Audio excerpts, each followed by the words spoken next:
We are welcoming you from the beautiful capital city of Azerbaijan, Baku, on November 12th, 2024, which is the second day of COP29. Today marks the second day of the procedures of the overall process, and it still goes on, and we would love to kindly remind that the conference has started with the official opening event, which was the World Leaders Climate Action Summit, which started in the early morning. And first of all, preliminarily, the first speech was made by His Excellency, Mr. President Ilham Aliyev, the President of the Republic of Azerbaijan, and he mentioned he actually called upon the countries, the heads of states, governments, to come together in order to tackle those issues, and not only tackling but also putting theories into practice, implementing some of the laws and regulations. And he also mentioned about the statistical records, about the progress made by Azerbaijan up until now, and of course in the future, about the potential works to be done in the future. He gave the examples of the ongoing works, ongoing procedures on renewable energy sources, about the equipment, about financing them, and also putting investment in them, as Azerbaijan has already done this.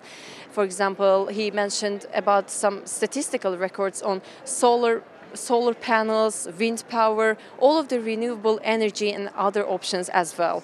After the President Ilham Aliyev's speech, the second speech was conducted by the Secretary General of the United Nations, Mr. Antonio Guterres. He thanked Azerbaijan for such a great hospitality and organization, of course. And at the end, we would love to remind that the third and one of the most remarkable, emotional speeches was made by the Malaysia's capital, Kuala Lumpur's mayor, Ms. Maimuna Maud Sharif, who is currently the Secretary General of the UN's Habitat at the same time. She made her speech mainly concentrating on all the countries coming together in order to tackle those global climate change issues. And also, at the same time, she made remarkable, invaluable notes and remarks on the current relation between the climate change problems and these problems affecting pregnant women, babies especially. In an emotional way, she made her speech.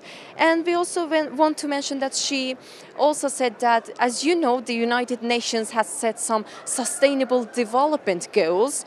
And sustainable development, according to her speech, is coming from the realization, the implementation of peace all over the world, which means across the earth we need to stop wars and shine a light on peace all over the world, so that we can maintain a sustainable development, which automatically means protecting nature.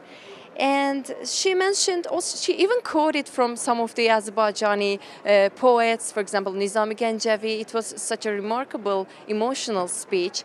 And she also mentioned on the importance of the role of multilateral organizations, for example, the United Nations itself, of course, and its subordinate bodies.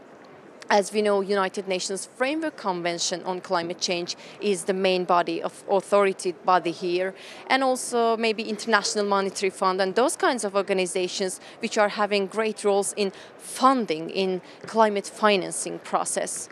And at the end, stopping all the wars, giving peace a chance, she quoted another emotional speech that we need to inspire before we expire. We also want to give the information on the current position, current statistics right now. Right now, the summit at the high level process is going on, and according to the information given, approximately 22,000 people have gathered all together here. The government heads, the states, delegates, guests, also media representatives have come together at this one platform at the Baku Stadium in order to find solutions to tackle the issues and at the end, of course, implement them. Because COP29, as we are already aware of this fact, is a process. it doesn't only finish with a conference which is annually held in other countries, in one particular country every year. For example, it was held in Dubai last year at the COP28, but the main purpose is that it's a process. It needs to be implemented after the conference is over. So for now, we've got this information, and the conference is the opening event. The high-level conference is still going on in the plenary halls, and the heads of the countries are making their speeches. We will give you all the detailed information later on. We are here, so stay tuned. Keep following us. We appreciate your time and attention. Thank you so much. So it's interesting because Seychelles, which I'm representing here at COP29 today, I mean, it's an island nation, so it's got it's low-lying land, and a lot of it is also reclaimed land as well. So it's at risk of rising oceans and climate change, like many islands. So a lot of those melting ice. A lot of the key issues also are, things like mangroves or biodiversity. They're not necessarily commercially driven activities, but how do you turn those into activities that bring in climate finance? Because globally, there's a $2 to $3 trillion annual financing gap. If you look at statistics from the World Economic Forum or the World Bank, and actually there's a large part of that for Africa as well. So we're working with the Seychelles government. We have some regulated licenses to run a carbon market there, but we're also looking at mangrove projects, and those types of projects can be relevant for every single island nation. Very happy to be here in Baku, Azerbaijan, COP29. First of all, I would just like to thank all of your people here. You've been really, really great hosts. Everyone is very friendly. Got a very nice environment, and obviously the venue is great to have such a big event itself. But I think everyone is aware of the fact that we are today at a very critical point of our environment. Is obviously under a situation of crisis. We shouldn't be just looking at climate change. And particularly, I think on our part here in 013, we are trying to make a difference by ensuring that we can connect the carbon markets properly together. So we are going to have a press event together with the Ghanaian government, which we will releasing some news on some of the changes that's happening, and we're helping them to improve their market infrastructure for the carbon markets itself. Other impression of Azerbaijan is that people are very hospitable. I have never heard anybody saying welcome at immigration. So when they because usually immigration people are very scared, and when they said welcome, I think I was at ease. From there to the transport arrangements for COP29 people, there's a help desk everywhere. So Azerbaijan government has not left a stone unturned to host these international delegations and make sure we are comfortable, whether that is to do with our food, whether that is to do with the accommodation. Everything is just so wonderful. And most importantly, the support they have spent 550 million in this infrastructure where we stand right now in the Baku Stadium. So that's a lot of commitment and money to support for organizations like UNFCCC, COP29, and saying that yes, we are in solidarity for a green world.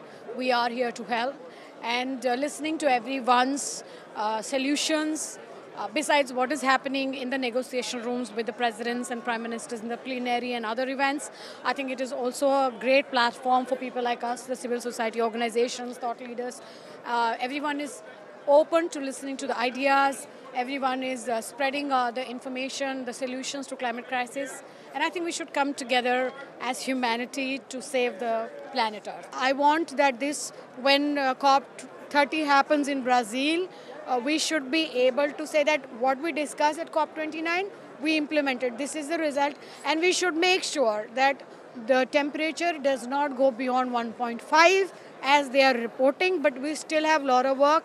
If we can do energy transition, green hydrogen, put our money, put our banks there, stop nuclear manufacturing anymore, stop the money there, look at the outer space governance, don't burn our money in creating satellites, put that money back into our countries in climate. I think we can still hold the temperature to 1.5.